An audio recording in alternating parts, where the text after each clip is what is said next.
You're listening to The Knowledge Spot, your #1 resource for sharing information that promotes success, personal development, and happiness. I'm your host, Jared Cherry, and my goal is to shed a light on the strategies, mindsets, and routines that have led to each of my guests' individual success. Thanks for taking the time out of your day to listen, and I hope you enjoy what we have in store.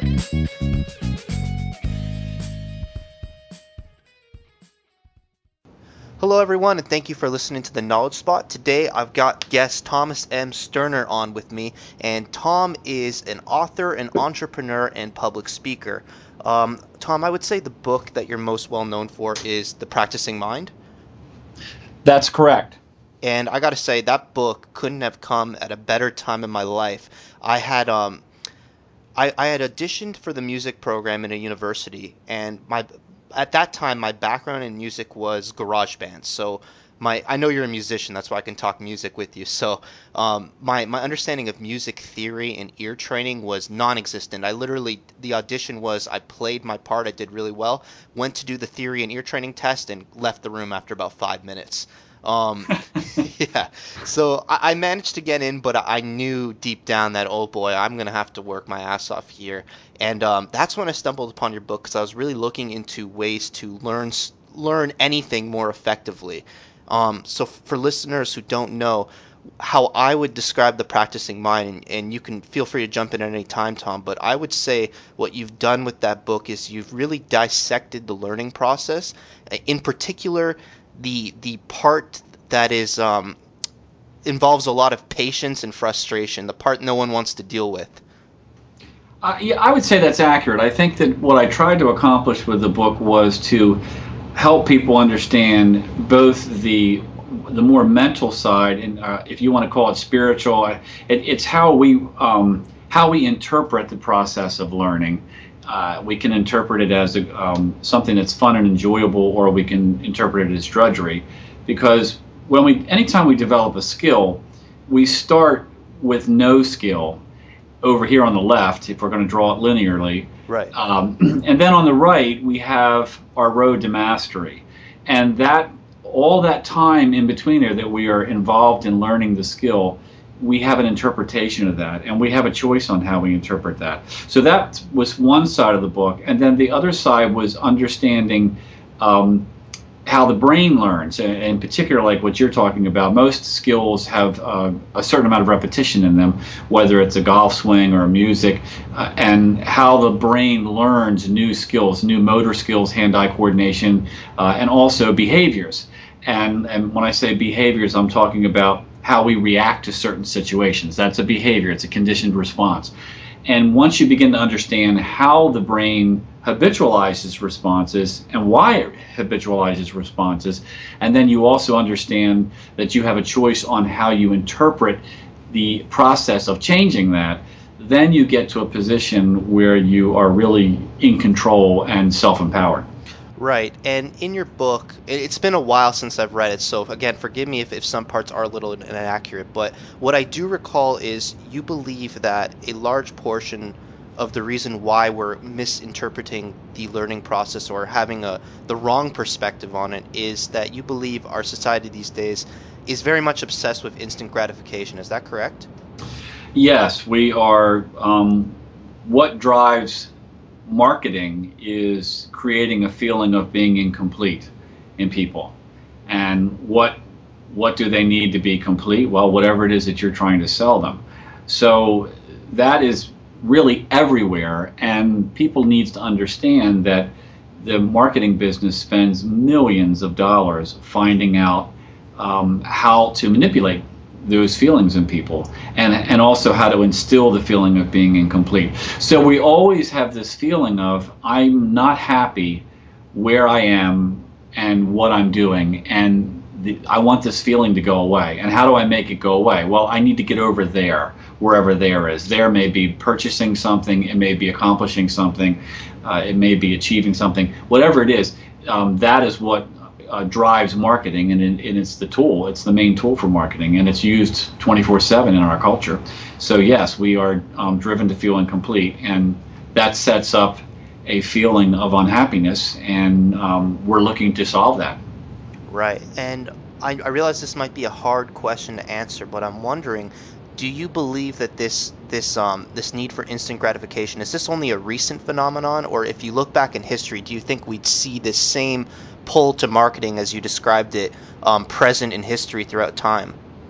I think it's a part of human nature, which is why it works. Right. I think that the reason that it has become so prevalent today is because we have access to everybody 24/7.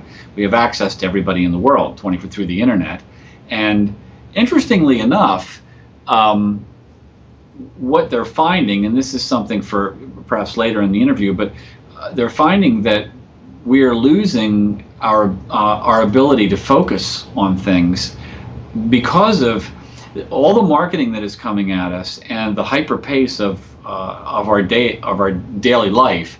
Is we're asking our brain to function at a higher rate, whether it's through texting or internet, that sort of thing, and the brain is obeying that. It's actually evolving in that way. But we're also asking the brain to not focus on stuff any length of time, because when we take too long to do something, or if we're only doing one thing at a time, we tend to feel like we're wasting time and we're not productive. So what is happening is that portion of our brain is atrophying, or that skill is atrophying. And I think it's very interesting because it plays into a lot of what we're talking about here, because if you want to change the way you think, you need to be aware of that. And I really feel like what's coming down the road, my older daughter is a preschool teacher, and she said it's such common knowledge now that the kids that are coming now through school have zero attention span, and it's a real problem. And that has been trained out of them. The attention span has been trained out of them. In my generation, I'm in my 50s, all this stuff wasn't there when I was a kid. And so, television was black and white, and there was 3 channels. So, right, yeah. But now, we've got smartphones and video, and everywhere you go into a convenience store to get a deli sandwich, and they've got a television going and music playing and all this stuff. There's all these distractions the brain is trying to process all the time. And all of it has to do with marketing in some way. So I do think it's much worse now, circling back, I do think it's much worse now because the marketers have access to us all the time. I think, and because of that, we're just getting more of it. But I think the reason that it works is because from a human nature standpoint, we're susceptible to it. Right, and just to touch on your example of your daughter teaching at preschool, there's a story I told in another podcast interview with a professional drummer, and it has to do when I was taking a class. One of the first year music classes you have to take was a listening kind of class, like listening skills, ear training. And one of the tasks involved in that was the final exam in the midterm was all around, he would play songs and you were asked to find time signature, the scale it's in, and the theme of the song, right? Like the structure of it rather. And what ended up happening was after that year, the class was completely dissolved because the grades were so poor. And the professor spoke on that class and he said, it's not that you guys are stupider than any class that we've had before this. It's that every year for the past 15 years, these marks have been decreasing, and he thought it had to do with focus. And I noticed the exact same thing because, like I said, when I came into music school, I didn't have any listening skill. So I would shut down all my phones. I never brought a laptop to class, and I would pay attention and just focus. And I ended up passing that class with flying colors. Whereas, like I said, the rest of the class was so poor that the class doesn't exist anymore, which is a real shame. And then what's interesting about that is there was also a discussion that was on television about a college professor who was saying on these longer labs, you have to give, what he was finding is that you need to give people a texting break. If he didn't give the students a texting break, he said they couldn't go for 2 hours without checking their phones. So what he would do is set up a time where they would get like a 5-minute break or something to get on their phones and do anything they wanted, and then that was over with, it was back to the class. I think this is symptomatic of a culture that is, what I find interesting about it is, the marketers for smartphones and all that kind of stuff, it's like, stay connected to the people you care about. Yes. But if you look at, if you watch that, what you find is most of the conversations that they're having don't need to happen. They're a distraction for the people, meaning that people are doing them to distract themselves from their boredom.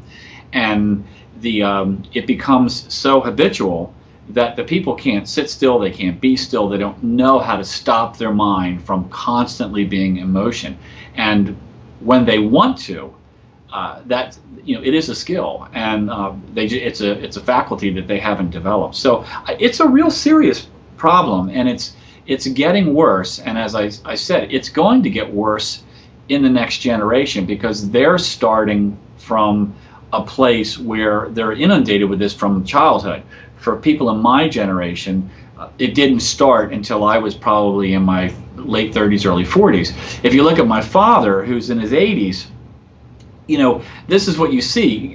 Those people in that generation, they just can't grasp the whole technology of the computers and the smartphones and everything, because it requires them to think too quickly, and they just don't have that faculty. If you look at my generation, we could get it. I can figure out a new smartphone fairly quickly. But if you give it to a kid who's a teenager, it doesn't matter what phone you give them. In about 60 seconds, they've figured out everything you can do with it. So you're really seeing that. But as I said, that's the upside of it, is that the brain is able to move faster. But the downside of it is that the brain is not able to stop. And that's why people they feel so burnt out all the time, and they feel so stressed. For sure, and it actually raises the question. I'm wondering what your opinion is on this. You just described it, how there's an upside to it and there's a clear downside to it. And then you give this example of this professor who starts catering to what's going on with the new generation now. Do you think we need to make an effort to stop all this multitasking, really, because that's what it is, and learn to focus again? Or do you think we got to meet somewhere in the middle and realize there's these benefits to multitasking, but there's also a benefit to focus, and we need to be somewhere in the middle when time asks for it? Well, let me respond about the multitasking first. Sure. I had a radio show. Because of my book, I was asked to do a talk show a number of years ago. It was called Living in the Present. And one of the people that I had on the show was a guy by the name of Dave Crenshaw, and I think his book was called The Myth of Multitasking, if I recall. But what he was talking about was what the studies have shown is that multitasking as we think of it doesn't exist. We think that we're actually doing all these things at the same time, but what's really happening is the brain is stopping and starting constantly as we change tasks. It just happens so fast that we think we're doing multiple things at one time. So he likened it to the old days, and many of your listeners may not be able to remember this, or maybe they're young enough that it wasn't there when they were born. But right. In the old days, in the computers, when you turned the computer on, you had to put the disk in for the program you wanted to do. So if you wanted to do word processing, you turned the computer off, you put the disk in for the word processor, and you turned the computer on, and the computer booted up, and it loaded everything that it could off the disk into its RAM. And these were the days when RAM, there was if you had 15 megabytes of RAM, you were like golden. Yeah. So what would happen is, you did your word processing, and now you wanted to switch to a spreadsheet program. You had to turn the computer off, take that disk out, put the next floppy disk in, turn the computer on, and reboot, and have it reassess this new disk loaded into RAM. And he said that's basically what's happening with our brain. He said when we are doing all these things at one time, what's really happening is our brain is kind of constantly in a state of rebooting. And it's one of the reasons why we feel so tired, at the end of the day. And it's also coming to light, I think, in studies, it's that it's very unproductive. And this is one of the things that he was dealing with, is helping companies to see that what they were really doing, what appeared on the surface as being, we're getting more stuff done. Actually, the quality of work was lower, and the people were not getting more done. So anyway, to compare it to say, okay, should we come in the middle and be and embrace multitasking? Well, I think that what based on what his discovery and what the research is saying, is that I think we really need to get away from multitasking. I think multitasking it doesn't work, and it doesn't exist as we describe it. Right. I think that the focusing, I think, is very important. All of the arts have come from focusing. All of the strokes of genius, they come from the ability to have a quiet mind. And if you don't have a quiet mind, that means that your mind is doing a lot of stuff without your permission. And this is one of the things that people need to learn, is that, and it's one of the things I do when I work with people, is I ask them to just sit still, close their eyes, and stop thinking for 2 minutes, and I time it. Well, they can't do it. And it's like a revelation for people, because it's the first time in their life that they realize that even though they're willing their mind to stop producing thoughts, it will not obey. And that means that their mind is doing things all day long without their permission, and it's out of their control. And I think that it's very important for people to understand this. The mind is it's a problem solver. And if you don't give it a problem to solve, it will go into search mode and look for a problem. And it doesn't really care. It wants a bone to chew on. Yeah. And that problem may be something it's worried about, something it regrets. It's usually, whatever it is, it's not what you're doing right now in the present moment. And that's the key. And so what happens is this enormous amount of thought energy is going into stuff that has nothing to do with what you're actually trying to accomplish right now in this moment.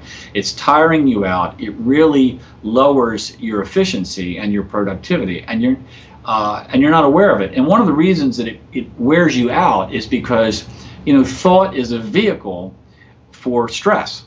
And I ask people, if you didn't think, could you experience stress? Well, the answer is no, because you have to be. If you're worrying about something, and that something has been revealed to you through a thought process. So it's very important that we learn to be aware of what our mind is doing all day, and to learn to be in control of it. So, and that all has to do with learning how to focus and learning how to quiet the mind, so that the mind is more obedient to your will, and we can do that. That information has been around for thousands of years, and it's also become mainstream in peak performance studies and sports psychology, right, and all that sort of thing. So it stood, as I've said, it stood the test of time, and it stood the test of testing. So it's something that we really need to pay more attention to. Yeah, and I agree completely, and I really like how you've made this distinction of what we consider multitasking. In reality, people have this idea that multitasking is you doing a bunch of different tasks at the same level of efficiency that you would do one. But the truth is, and I'm sure any one of my listeners has experienced this, you're really just doing everything worse than you would do if you were focusing. So I agree completely with you on that. And I want to touch on something else you brought up. It was this description of what I've heard you've labeled before as a wandering mind, this mind who's thinking against its own will, really, or against your own will. It's hard to describe. I don't know. That's getting into philosophy. But I've heard you call that the wandering mind before, and I'm wondering, is there any subtle hints or tips that you could give people so that they may be able not just to notice a wandering mind in themselves, but in other people that say they're engaging in a conversation with? Well, the first thing is, if you can't change what you're not aware of, which is something I've said many times, and it is common sense. And most people are not aware of what their mind is doing during the day. The mind is just producing thoughts, usually random. Like one thought begats another thought. Like I need to go to the grocery store. I need to get. What do I need at the grocery store? I need eggs. Yeah. Well, I don't know, maybe I shouldn't be eating eggs. Maybe my cholesterol's bad. Maybe I need to go to the doctor. It just creates these thoughts on top of each other, and each thought creates an emotional response. It could be happy, it could be sad, it could be angry, it could be all these different things. But for the most part, people are just in their thoughts all day long, and they're just experiencing the emotions that are the result of the thoughts. So I tell people, you cannot change this whole response unless you become aware of your thoughts, and that also carries into if you are not in your thoughts, you become much more aware of whether other people are in their thoughts or not, which they obviously are in their thoughts. But so to me, the direct answer for that is you have to do some sort of thought awareness training, as I call it, and which, you can use the word meditation. It's just a label. Right. But you have to do something, and 10 to 20 minutes a day, like 10 minutes in the morning, 10 minutes in the afternoon or in the evening. But because we're getting back to this multitasking thing, if we do not counter what is being fed to us all day long with some sort of a deliberate, intentional act, such as meditation, then we are just basically carried along in the current. So what I think is important to understand is, there's there's many types of meditation. There are guided meditations, and they're all fine, except that guided meditations, they're asking you to think. And now your feet are relaxed, and now I want you to see this. So, all those types of things, they're asking your mind to visualize and to process and analyze. So I think that they're not a good choice for what we're talking about here in this context. So the two that are most popular would be either a breath-based or a phrase-based. So a breath-based, it's very simple. You sit in a comfortable position. I wouldn't recommend lying down. It's too easy to get drowsy. Right. But you sit in a very comfortable position. And why does it need to be comfortable? Well, because you don't want your body to become a distraction. You're trying to turn your attention inward and become more aware of exactly what it is that your mind's doing without your permission. So if you're sitting in a position like a cross-legged position and you're not very flexible, then your knees hurt or whatever. Yeah. It becomes a distraction. So something comfortable. You want your spine to be erect, and one of the reasons for that is you want to fight drowsiness. If you allow your back to kind of slump over, then you just become kind of tired as your body becomes more relaxed. And then you just watch your body breathe. And you close your eyes because you don't want the distraction of what's going on in the room. And as you do that, what will happen is there's normally a very short into it is there's a temptation to try to control your body's breathing.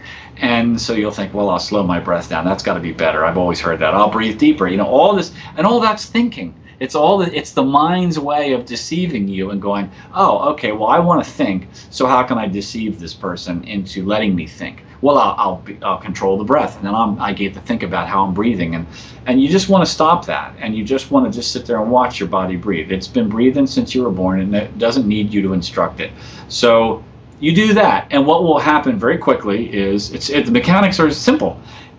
Is that your mind will go, well, this is really boring. I'm just going to go off, and it will start visiting things. It might take you to the hardware store. It might take you to a conversation you had yesterday, and you'll just go along with it because you've been doing that every day for years.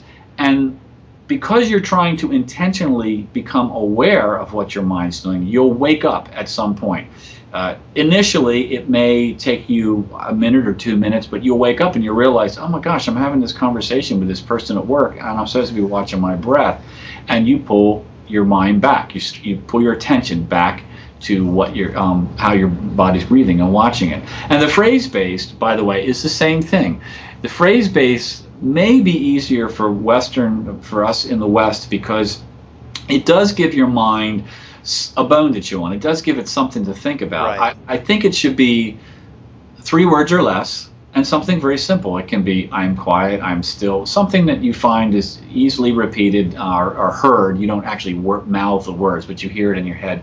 And it's the same thing. You will experience the same thing. You think of this phrase over and over again, and what will happen is your mind will take off, and you will be thinking about something that has nothing to do with the phrase, and you won't even realize it, and then you'll wake up, and you'll go, I'm not even saying the phrase anymore. I'm over here, and you pull your mind back. And that is meditation in a nutshell. And what people need to understand is that you don't master meditation. Meditation is like exercise. You don't master exercise. You do exercise every day as part of a healthy lifestyle for your body. And meditation, thought awareness training, whatever you choose to call it, is the same thing. You're slowing the mind down. You're stopping the hamster wheel. You're bringing it back into your will. You're willing it to do this. You're training the mind to do what you're asking it to do.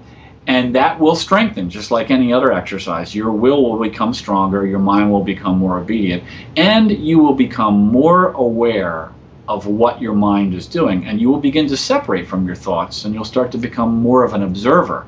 Yeah. And when instead of feeling nervous, you'll be aware that you're having a nervous thought. And then you will begin to watch other people. And you will become much more aware of how unaware they are of what's going on. But I think that you really can't accomplish any of the stuff that we're talking about here, Jared, unless you have that awareness. And the only way to develop that is through some sort of training like that. And it's the best thing you can give yourself. It's free. It's not hard to do. The most difficult thing is to not judge yourself, because people tend to feel like, I got to get good at this. And there's no such thing as getting good at it. Some days you're going to be anxious or stressed about something, and your mind will be more active than and you'll chase your mind a lot that day. Other days you won't be, and it'll seem like, well, I'm getting pretty good at this, because your mind doesn't feel the pull to go away and do its own thing so much. So you just understand that you just practice meditation. That's all it is. You do it. There is no good meditation. There is no bad meditation. Because that's one of the things that people say to me often. They say, I tried it, but I was just terrible at it. I just have to laugh when I hear that, because, there is no bad meditation. You just work at meditation. That's all there is to it. Yeah, it's not something that can be rushed, and I agree with you completely that it's just like exercise. You keep working at it, and there's never a point where you're really good per se. It's very personal, and you constantly improve on yourself. And I'll admit, I'm very new to meditation. I started meditating as a part of my regular routine probably about 2.5 months ago. And one of the strongest benefits I've seen is something you've touched on already, is this idea where I'm not necessarily my mind. My mind is just a part of me. And I'm able to now step back and see, just like you said, when I'm having a nervous breakdown, instead of going, oh my God, I'm having a nervous breakdown, I can go, step back for a second, go, okay, my brain is freaking out right now, but I'm breathing fine, I'm not dying or anything like that. I'm just thinking a little too hard. And it really shows you in the West that we've come to this conclusion, this faulty conclusion, I would say, that we are our brains, and in reality, our brains are just a small part of the big picture, in my opinion, at least. Oh no, you're absolutely. I agree totally. I totally agree, and that's something where you're right, and we're taught that. And when you go through this meditation, thought awareness trainings on a daily basis, the truth that is not the truth becomes so apparent to you, and it's a knowing. It's not something that somebody's handing you from externally and saying, well, look, if you do this, this is how you'll feel. You actually experience it, and you begin to have this peace inside, because you are more the observer of the situations instead of being all wrapped up in them. And it actually becomes almost amusing when you watch other people as they become so wrapped up. And it can be also frustrating, because when you're dealing with someone that you care about and you're watching them participate in this their thinking, and they're so absorbed in their thinking and all the emotions that are coming out of that, and you wish you could just step inside of them and show them what it feels like to not be there. I know exactly what you mean. It is extremely frustrating. It's also, it's frustrating in the sense where it's such a simple concept, but that doesn't make it easy. Just because something's very simple fundamentally, it doesn't mean it's easy to attain. And that's the hardest thing to drill through people when, this piece of advice that we're talking about on the podcast right now is something everyone could learn from. It's just, I think it's like you said, if you go back in history, this is something they've been teaching humans forever, because we know it works. And it's not taught in schools. People dismiss it as some sort of, wishy-washy, whatever. It's meditation. And it's really sad that it's not, in my opinion, at least brought up in kindergarten. It's not continued through elementary school, through high school. Why isn't this something that we're constantly learning as a skill? Well, and it's a being you've got now. I will say that the positive thing is that we're talking about it. Yes. It's come a long way in the last 25 years. Definitely. You're finding it, I think it was it Google? I think they have a meditation room in their facilities. I mean, sports, people are taught to do this, to still their mind, to learn to be in control of what their mind's doing so that they are functioning at peak performance. Executives are starting to do that. I think it was the head of Monsanto said, if you're not meditating, you're making bad decisions. I think I read that on Bloomberg one time. But the point is that I think that in our culture, we have this bad habit of feeling like, well, we need to get good at this. We need to finish this. This needs to be resolved. And meditation, as we said earlier, is not something that you master. Like if you compare it to exercise, you never get to a place in exercise where you say, you know what, I've mastered this. I don't need to exercise for the rest of my life. Always room for improvement, right? Right. Well, it's not only that, it's that your body needs you to exercise all the time. It's like you can't get healthy enough, fit enough through exercise to where you can stop exercising at age 30 and never exercise again, and your body will retain that fitness. It's part of maintaining your health and your fitness, and meditation is part of maintaining your mental health. And I guess that's the point that I'm trying to make, is when we say you don't master it, it's because it needs to be repeated on a daily basis, or you're going to slip out of it. Like exercise, some days you just don't run or you don't take your walk.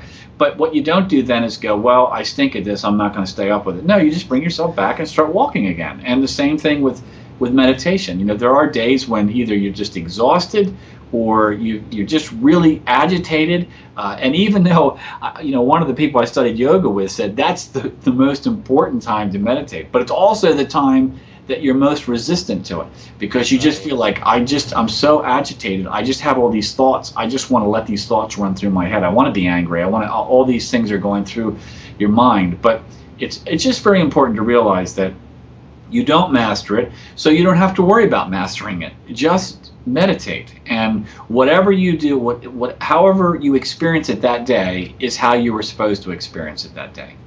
Exactly. And it's interesting that you bring up this point, how business executives and high-level athletes are using meditation in their day-to-day routine. And it brings up another misconception that I believe is very common in the West, where we have this idea that our brain, we think of the brain as this pink gooey thing at the top of our head, and that's that. You might as well cut it off there. That's your brain. And in reality, I've been in school for way too long, so I've also studied kinesiology. And what we learn in kinesiology is that the brain really has these wires, these nerves that'll extend from the top of your head all the way to the bottom of your toes. So in reality, when you're training your brain, you're bringing, people want to think of it as just mental training, but no, it's like you said, you can use it in all other endeavors, including physical ones. It's going to come in handy, and it's no coincidence that the top level performers in sports happen to have a very clear, focused mind. That's right. And I what we've learned is that a mind that is quiet, a mind that is still, a mind that's in the present moment fully as we can get it to be, is working at its highest level of efficiency. And we are accomplishing the most in the least amount of time and with the least amount of effort and without the experience of anxiety. And isn't that what we all want? Right. It's what I want. And so that is one of the keys. And I think that I think one of the reasons it's so important now is because everything is pushing us in the opposite direction. And that's the reason why I think it's interesting, the yin and yang of this is that, we're getting, on the one hand, we're getting pushed to be more active, constantly active. People feel like it's impacting us in many ways. People don't sleep all night. There's all sorts of sleep disorders that are happening. People are nervous. There's all this energy that is just constantly there. People can't sit still. The kids can't sit still.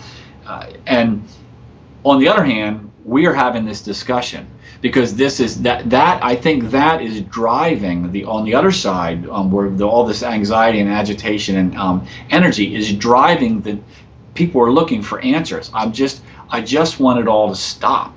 And how do you do that? Well, you can do that, and you don't have to spend any money. And the mechanics are very simple. All you need to do is take some time during your day, and it's not even a lot of time. And what happens is, you start out with maybe 10 minutes a day, and it starts to make you feel so well that you eventually you start wanting to do it for longer. And the longer you do it, the more effective it is, and it just kind of keeps going that way. But I think, like I said, I think the important thing is to not judge yourself, because that's the one thing I see when people get into meditation. Because we judge everything, we have scores, like in so many things we do, we score things, we have numbers, we have limitations, and so we're always looking at where are we in relationship to all that stuff. And so when they start learning to meditate or practicing meditation, they have this feeling that they're going to get to where for 10 minutes they're going to be in total control and their mind is going to be completely still, and that just isn't going to happen. Right. And when we talk about this idea of keeping your mind present and mindfulness in general, one of the biggest critiques that comes up nowadays for that kind of movement is that this belief that being mindful and being present means a total disregard for the future and the past. And I'm going to offer my own opinion here, and I'm curious of what yours is as well.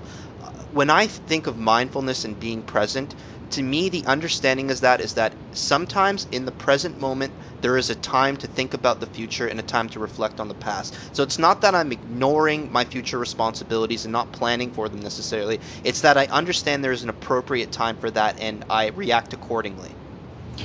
Well, I think that's well put. I think that if I decide that I need to think about the future, when I'm thinking about the future at that time, I'm in the present. I'm in the present because what my goal was for this particular moment is to plan the future. So exactly. I think the problem comes in is when what I'm supposed to be doing right now is having a conversation with my friend or my child or my spouse or working on this report, and I'm thinking about something that happened yesterday or something that's going to happen in the future.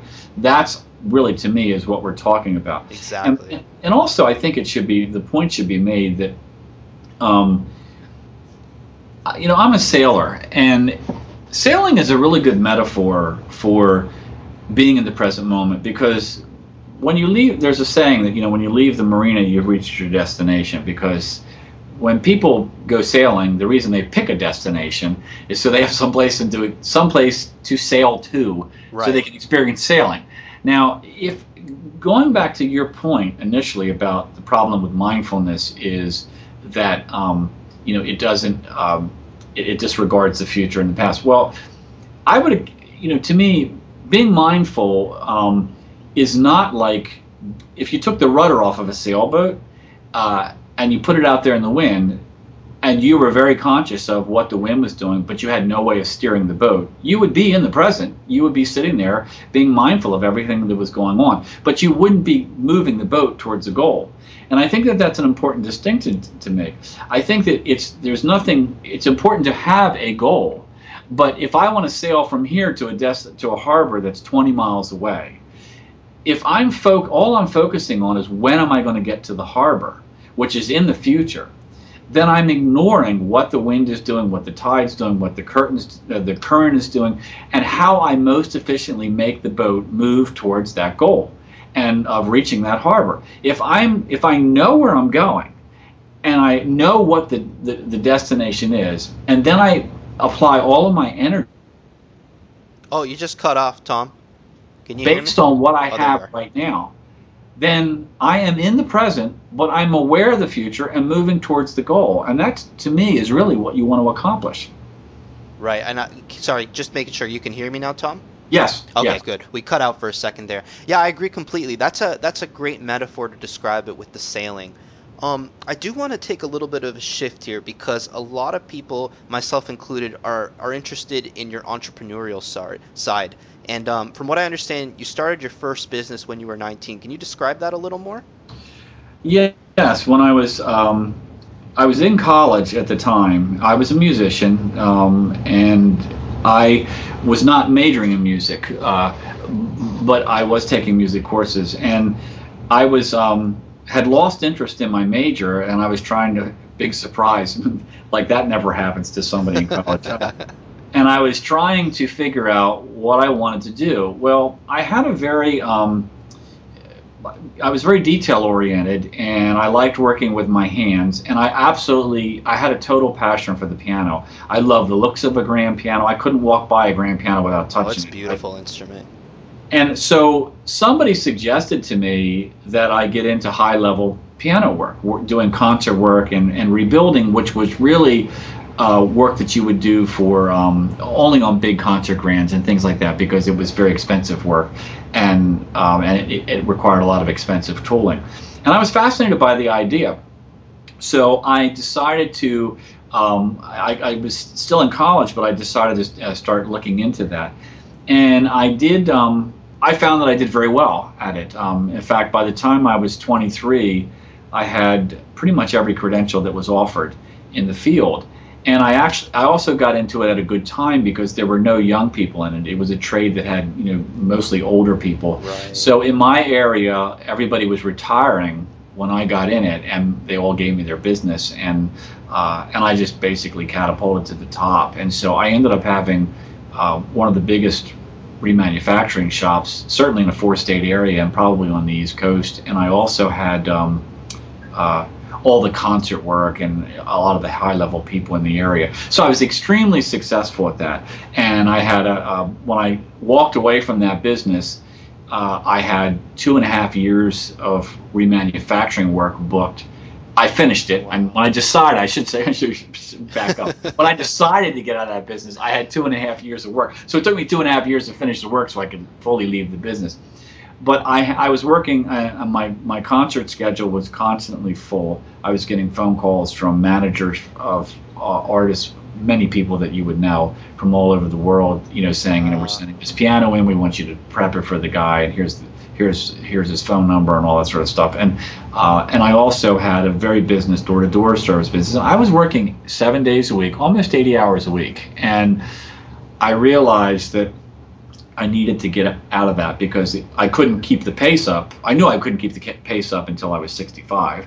So, and I was exhausted, and I didn't have time for some of the other things that I had really wanted to do. Like, I wasn't writing music anymore. I had achieved a pretty high level of golf. I wasn't playing golf anymore. I had a pilot's license. I wasn't flying airplanes. I wasn't doing anything but working. Right. And so I decided, well, this isn't what they call success, so I need to go in a different direction. So then I had I have been studying all of this that we're talking about here very passionately since I was in my late teens. And I felt like I had learned, I should say that the piano business was very solitudinal. I spent my day by myself, and many times I was working in my shop until 11, 12 o'clock at night, and I was up at 5 o'clock in the morning. So I had a lot of time alone. And the piano work was extremely tedious and repetitious, because the piano's got 88 notes. So everything you do on a piano, you're going to do at least 88 times. And usually many more, because many of the things are interrelated. So if you're going to adjust the keyboard, there's like 35 adjustments for each note, and each one's interdependent. So you turn this screw and it affects this adjustment here. So it's it's difficult to describe the repetition in it. Right. So I was alone and doing this tedious, repetitious work. And so much of what we're talking about here, the practicing mind, when I wrote the book, it was about what I was engulfed in this. How do I learn how to be present in this? How do I learn to find joy in this process? Otherwise, I would have absolutely hated work. And that was what I had accomplished. And it came from studying for years, which I still study it, but for many, many years, almost 25 years of peak performance stuff, the sports psychology stuff, the Eastern thought, Zen, all that sort of stuff, and how it all related to each other and integrated. And so then I decided I wanted to sell everything I had and walk away from that business, and I wanted to be out of it before I was 50 years old. And I wanted to start a publishing company, and I wanted to write this book and self-publish it. And I had no idea how I was going to do that, but I just figured I'll learn it as I go, because that was basically how I'd done everything else in life. So I set a goal of selling the business and selling. I had 2 business properties that were all commercial machinery in them and all this stuff, and I sold everything. I sold the client base, all in a period of about a month. And I was completely unemployed with 2 kids that were getting ready to go into college. And I said, I'm going to write this book. I'm going to get a website designed. And a lot of people thought it was a really stupid idea. And but I wrote the book, and I learned how to do a lot of things, the graphics works and all that sort of stuff. So I had ideas. So I did a lot of the graphic work, and I got the book. I published the book, hired an editor and all that sort of thing, and I put it out there. And initially, I thought, well, the internet's worldwide, man. All I need is a website and my book, and they will come. And it didn't happen because nobody knew who I was, Right. and nobody knew what the book was about. And I was only selling it on Amazon and my website because that was the only place you could sell it. You couldn't get a distributor because as a publisher, I only had one book. And back in those days, when you go back 10 years ago when I was doing all this, there weren't the options that there were now for self-publishers. So anyway, the book just kept moving forward and moving forward. And I mean, it was a couple of years where I was just basically hemorrhaging money.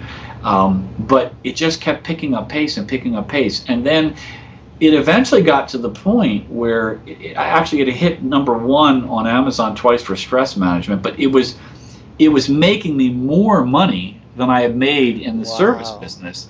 And then I got approached by an agent, and then who got me a contract with, I gave the rights to New World Library. And then they asked me if I could do a second edition, basically. They wanted 30% more content. They didn't take anything out. So I added more content to the book, and then the book was released. Now, I also had done, because I have a background in recording, I have a recording studio in my house, I produced all the audio.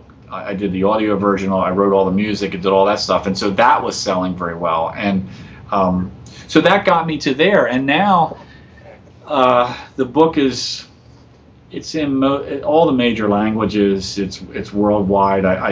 It's really fantastic. I get contacted from people from all over the world, in every area you can think of, from spiritual groups to financial investment firms. I've Skyped into oil meetings. Wow. It's like, and the next week I'm standing in front of a spiritual center talking. It's kind of an amazing. I never expected that to happen.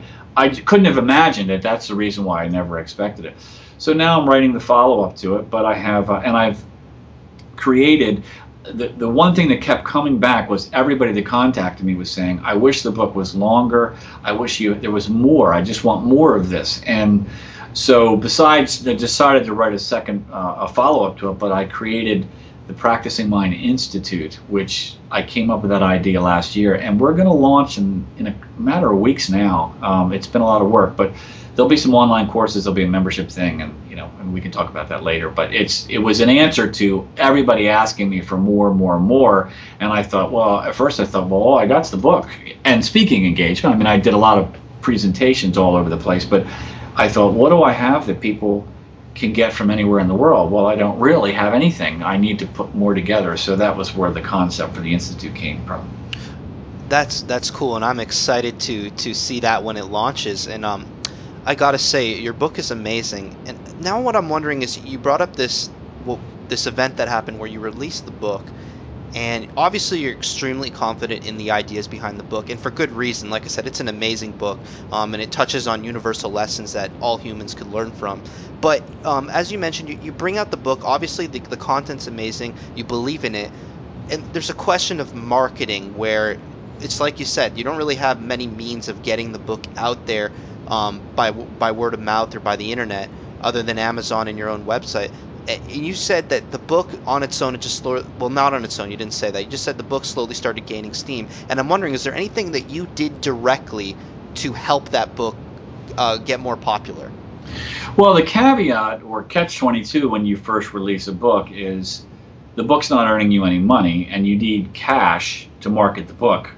And if you had cash, you could market the book, which would allow you to sell more books, which would give you cash. And then and it's just like this perpetual circle of doom.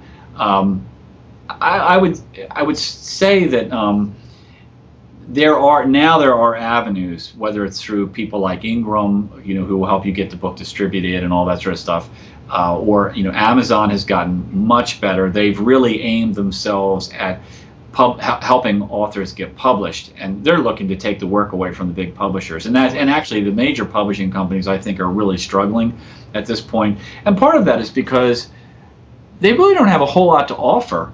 I mean, if they don't, for the most part, especially if you're a small person. I mean, if you're some major politician who's, it's a different, and you've got all kinds of money behind you. But it's a little different. But they don't put people on book tours and all that kind of stuff anymore, and they really leave it up to the author to do most of the marketing of the book after about the first 6 months.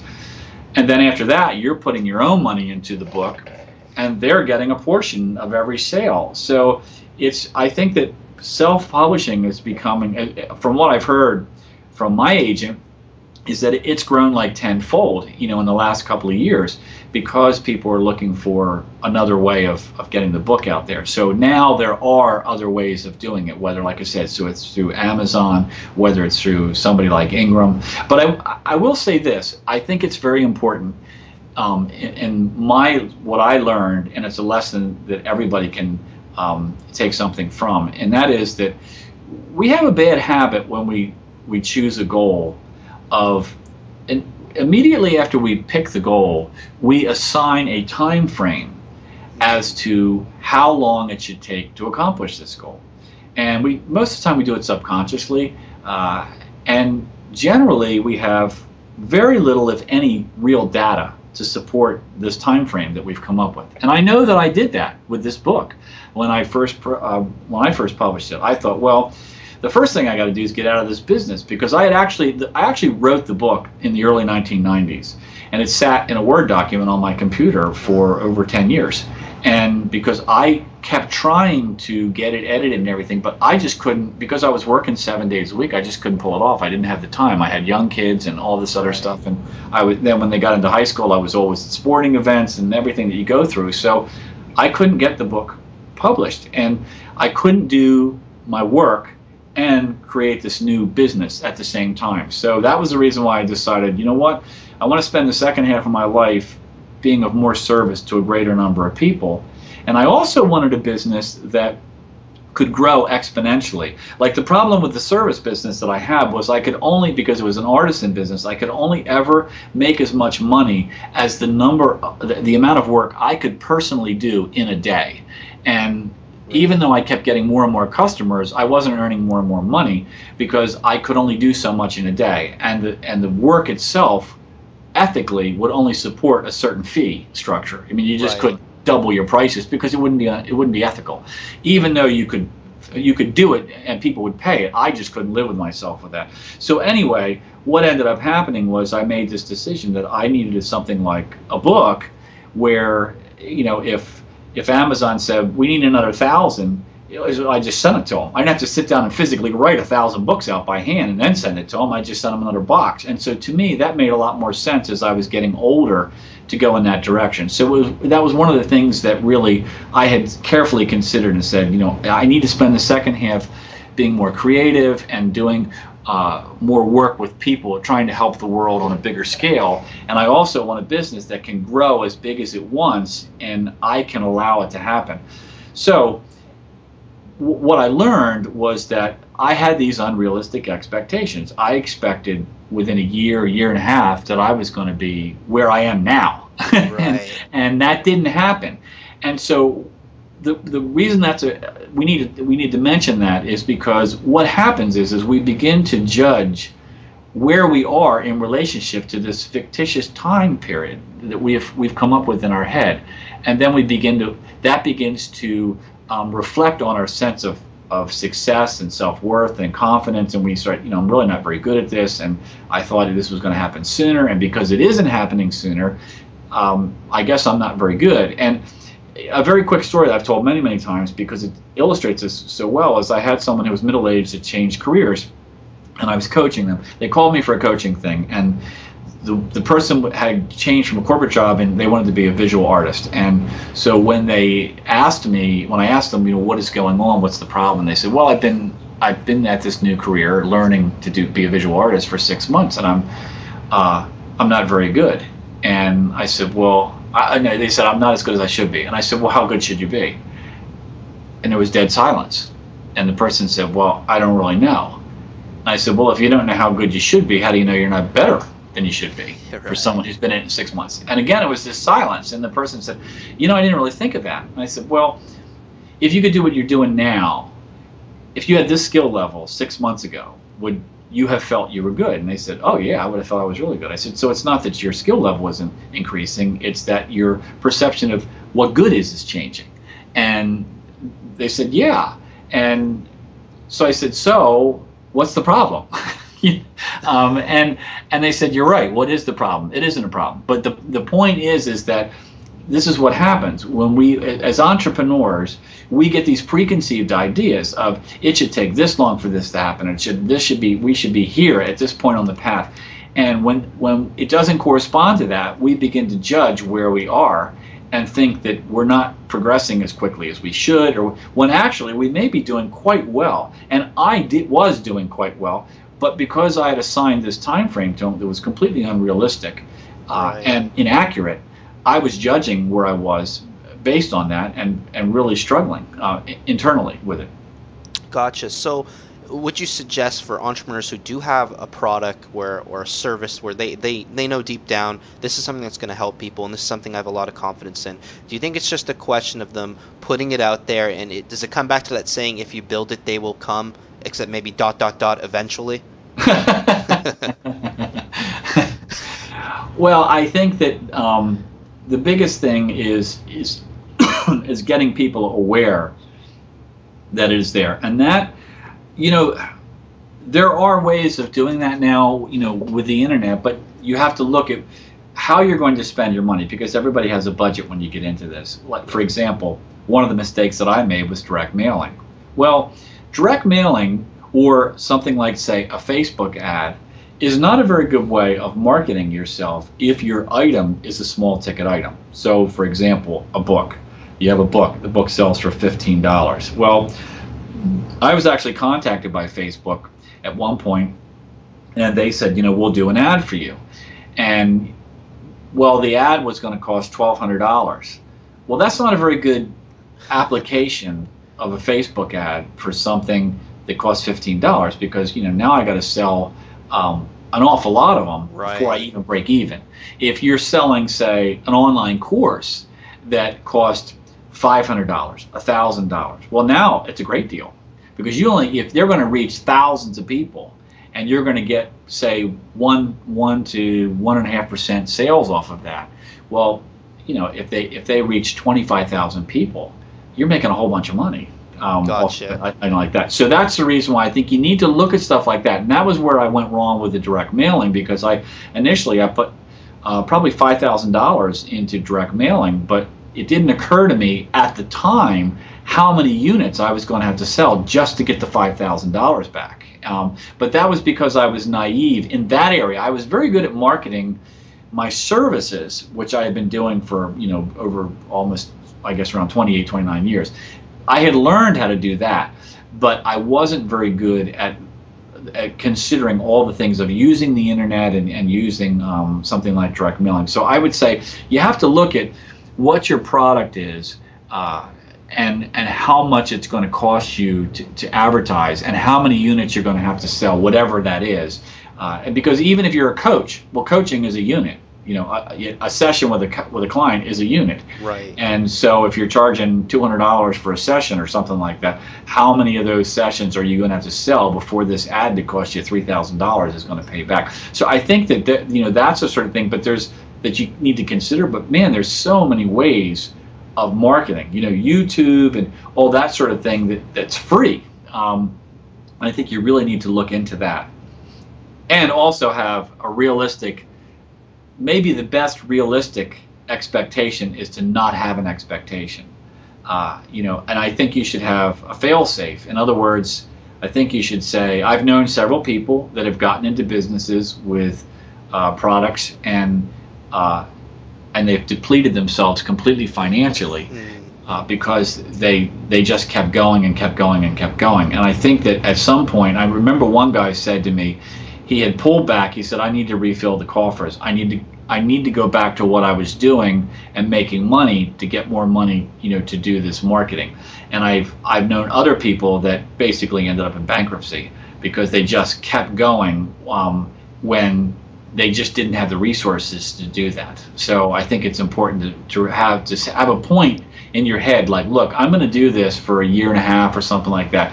If that doesn't come, if we're not in a comfortable position by then, or in a position where we can continue, then what I need to do is step back and have a plan to do something, not to give up on it. Because, there's this, I remember seeing Randy Travis, the country western singer, one time in an interview, and somebody asked him how it felt to be so wealthy and everything, and with his career, and he said, well, it was a 10-year overnight success.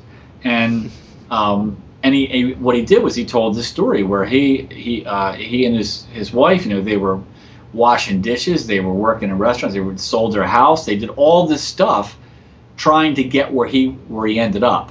And initially they just weren't getting there, but eventually they did. And so I'm not suggesting that people walk away from whatever their entrepreneurial idea is. I'm saying that just have some sort of a realistic approach to it and say, you know what, I don't want to reduce the quality of my life. So I want to make sure that I have a plan for if this is not happening fast enough. And going back to my earlier story, it may be happening fast. It just may not be happening fast enough to suit your financial position. But in the scale of how fast something like this actually happens, it may be happening very quickly. It's just that if you don't want it to create a problem there where it ends up putting you under a lot of duress. Right, and I don't want to sound like I'm poo-pooing on anyone's dreams here, but I've also bore witness to entrepreneurs who have literally lost almost everything because they were so devoted to what they believed to be a noble cause, which was probably following one or another passion that they had.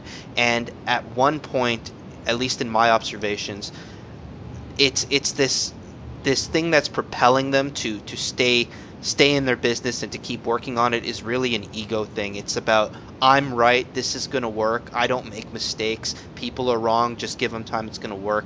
And on some level they may be right, they may have a great product, but I think part of being a human being is humbling up to the fact that you're not always going to be right, and you need to step back and be more responsible in a lot of ways.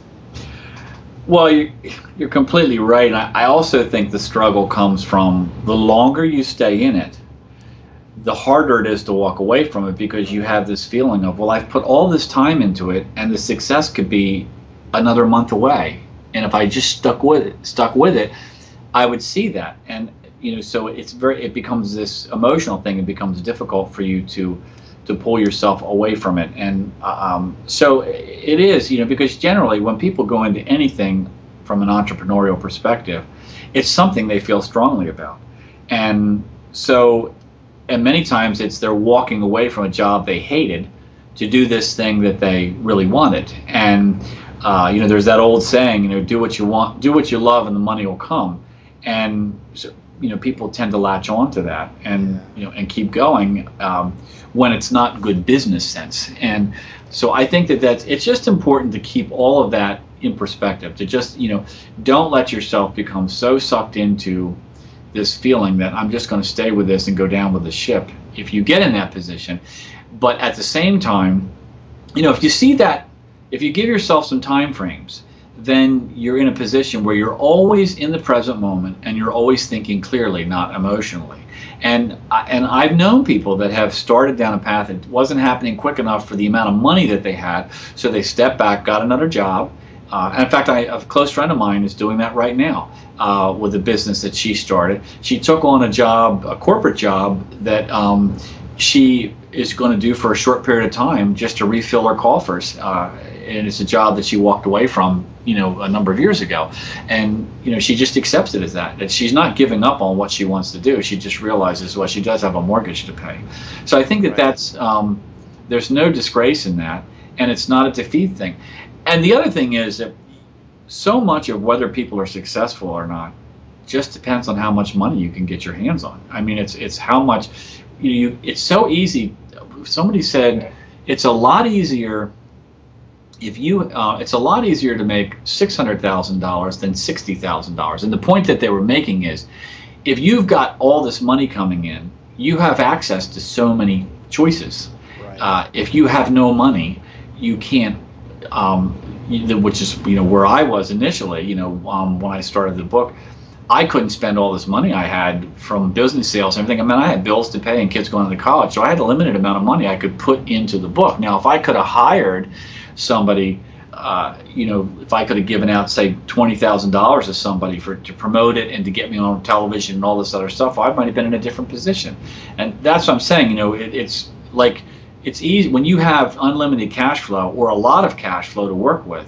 It's pretty easy to make something sell.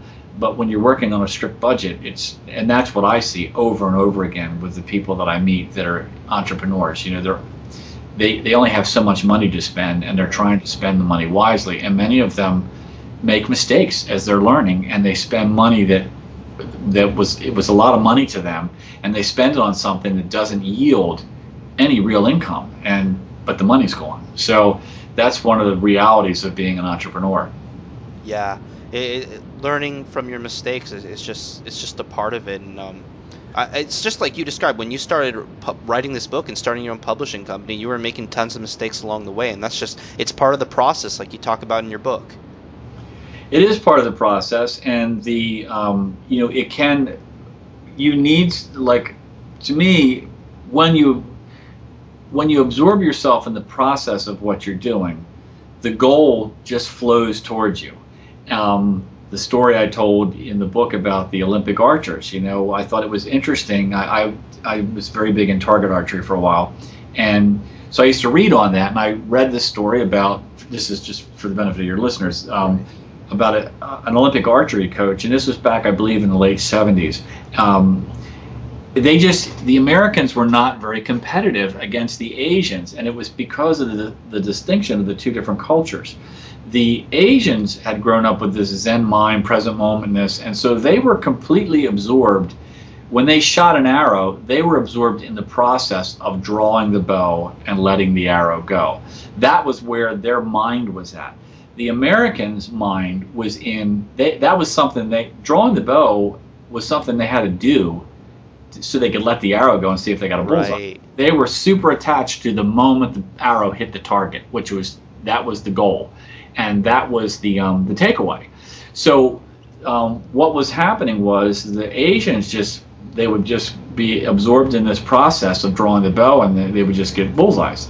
The Americans would, let the arrow go. If the arrow didn't hit the bullseye, they would immediately start judging. You get 3 shots in most of these competitions. So they would start judging. I was high and to the left. Now I can only get 2. The best I can do is 2 out of 3. And all this internal dialogue would start, which would exacerbate the situation. And now they would feel more pressure and be more anxious to let the next arrow go so they could see if they got a bullseye. And it was a totally self-defeating process that they were involved in. Now, because of the advancement of sports psychology and all this stuff we're talking about here, no one would even consider themselves competitive if they thought like that. Now they all study present moment functioning and all this sort of stuff. They realize that you're not competitive unless you do that. So as an entrepreneur and in starting a business, you really have to learn to be in the present moment, and that's one of the things as a pilot.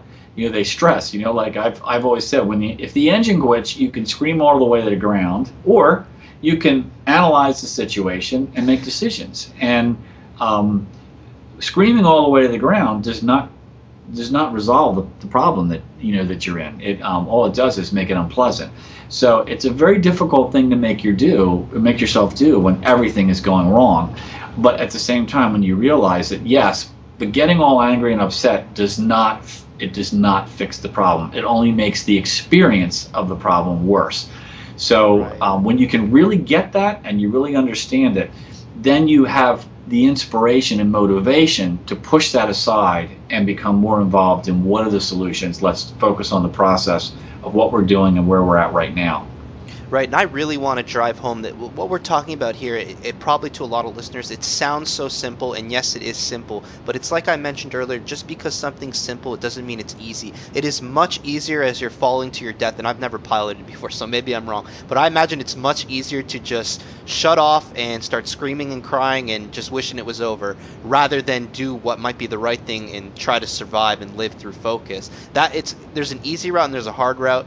and they're both simple to understand, but just again, make it clear to yourself that just because this is a simple idea, simple notion, it's not going to be necessarily easy to accomplish.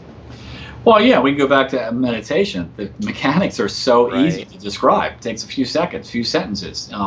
But to execute it is, and to not judge yourself, and get all involved in, I'm not very good at this, and I should be able to hold my attention longer, and all that sort of stuff, is very, very difficult. And the pull towards judging yourself is very, very strong. Just like in an airplane, when stuff starts going wrong, the pull towards panic is very strong. I remember I flew when I was getting my night flight certification, we took off from the airport at night, and it was pitch black. I mean, when you look down at the ground, if you're not over a city or something like that, it's just dark. You can't see trees, you can't see anything. And the instructor was just talking to me as we were taking off, and he said, I was doing this a week ago with a guy, and he said, and the engine quit like at 1,000 feet as they were still in a climb taking off. And I said, man, what did you do? And he said, I went into the procedures. He said, I figured the engine quit. It's not getting fuel or it's not getting fire. And so he just went through and he checked. What had happened was during the run-up on the runway, there's multiple tanks in the airplane. There's one on the left wing, one on the right wing on this particular airplane. So there's a knob. You switch it over to the left tank, and then you look at the gauge on there to see how much fuel is in there. Then you switch it over to the right tank, and there's also a middle position. And what the student had done is he hadn't turned it all the way over to the right tank after he checked the left tank. So it was actually in the off position, but he didn't notice that. So what had happened was the engine fortunately had enough fuel in the fuel lines to get them to this altitude, because lower than that, they probably would have, it would have probably been fatal. And, he reached down, and as he was going through his checklist, he saw that, checked it, pulled it over into an on position, hit the starter, and the engine came back to life. So, but see, there's a situation where the pull for panic, to fall into a panic would be tremendous. But just by staying calm and staying in the process of going through what do you do if this happens, he was able to make it into a non-event, basically. Right.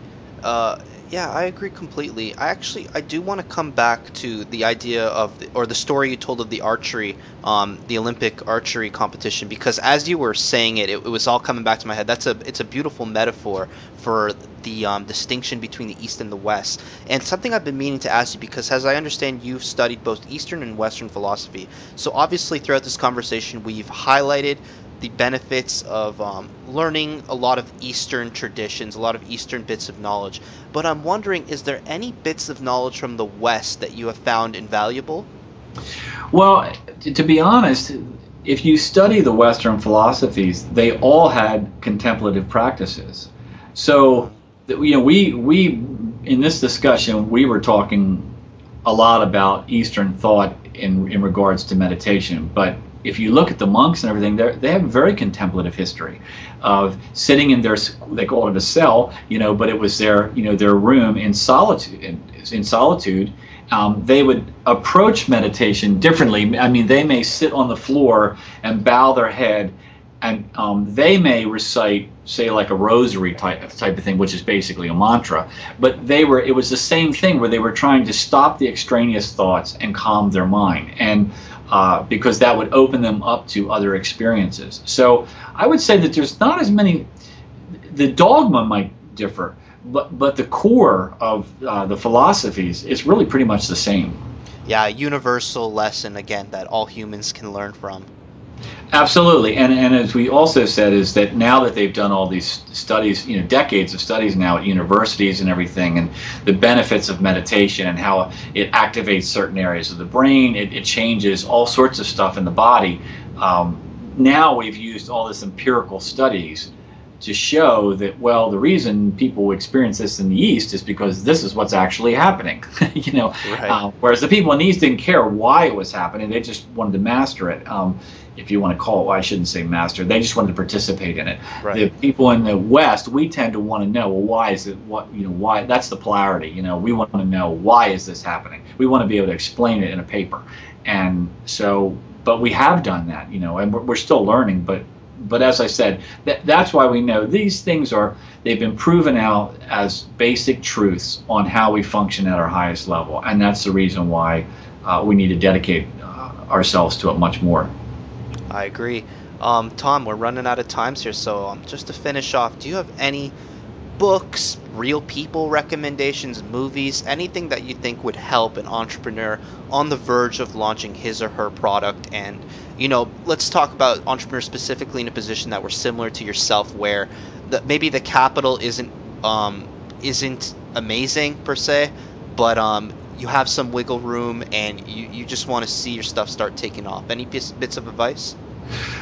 Well, I think that one of the things that I would do is there are a number of books out there in the in sports psychology, where and peak performance that you can read, and it depends on if you just go into the golf world. There's all sorts of stuff, and it's really on how to get people to perform at their highest level.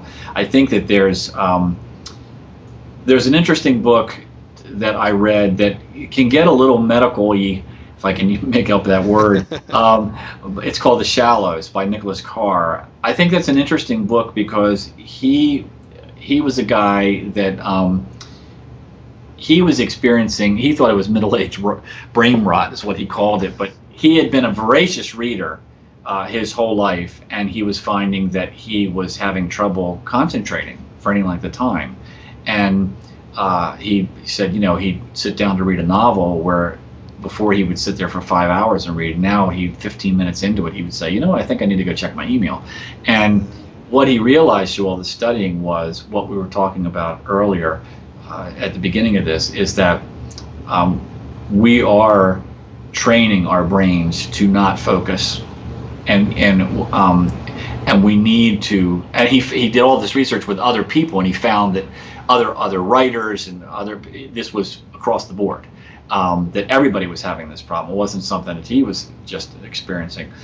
And so the book deals with what the internet, just this concept of, he said, like, if you look at people on the internet, he said, because if you try to teach an older person how to use the internet, he said, he was watching somebody do this one day, and he said the person was, the younger person who was teaching this older person said, what are you doing? You're reading the whole page. You don't read the whole page. You just look for the blue links and click on them. And it's a great story, because that's the difference between the generations. It's like this person said, well, someone wrote all this. I need to read it to see what's here. Right. And the younger person is like, no, click.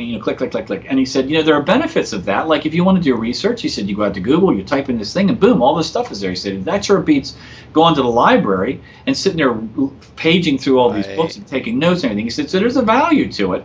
And I think how this relates to entrepreneurs is there's always research involved when you're an entrepreneur and you're starting down a road, whether it's how to run your business, how to set up the site, whatever it is, are there any competitive products? But I think it's important to realize that because you're going to be participating in this system, is you need to take time to quiet your mind, because that gives you the awareness of exactly how you're experiencing each moment, and that gives you clarity. It gives you clarity of thought. It also gives you the privilege of choice. If you're aware of what your mind is doing, that means you're outside of what your mind is doing. And that means you can make a choice that this thought process that I'm experiencing right now is not serving the goal that I'm trying to accomplish. So it needs to go. And I need to focus more on this here. Even though, as you said, Jared, it might be that being aware of that might be very simple. It might be a very simple analysis to say, you know what, this isn't working, I need to do this. But that doesn't mean it's going to be easy. Exactly. But, easy, hard, difficult, those are all words to describe an experience. And my experience with experience is that two people don't experience it the same. They don't interpret the experience the same. Right. For example, when I was in college, I had to study accounting. And I always hated accounting. I hated that whole part of math. I absolutely hated it. And I wasn't very good at it. I just didn't get the debits and credits and all this stuff. It just didn't work for my brain. I was very artistic and musical and all. So anyway, I remember I had this 2-hour lab, and I used to dread it. And the kid that was sitting next to me, he couldn't wait to get to the class, and he didn't want it to be over with. Now, we're both sitting there staring at the board in the same class. The professor's putting the same information out. My interpretation of it was, this is the most horrible experience I could have.